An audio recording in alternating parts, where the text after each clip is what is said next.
Here's an interesting thing. After the flood, God promises that he will never flood the earth again with a rainbow. The word bow in the Bible is the same word for a bow that an archer would shoot. And if we look at a rainbow is pointed this way. And if that were a bow, the bow would be pointed up. The word is bow. And God says, I will set my bow in the sky. And the bow is pointed up toward God. Previous to the flood, there was no rainbow. There was no flood.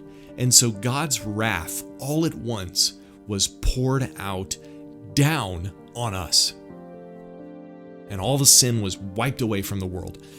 But it didn't work. It wasn't a permanent solution, in other words, is what I mean, because sin came back. The flood is something that can teach us that, we are bad, and that is the thing that comes from being bad.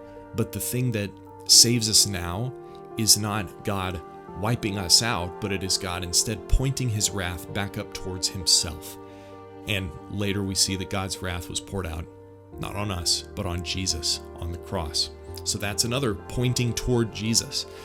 And Jesus could not have died on the cross and fulfilled that promise in the flood without being born in Christmas. So I thought that's a beautiful, beautiful pointing toward Jesus, again, that we see in the Old Testament.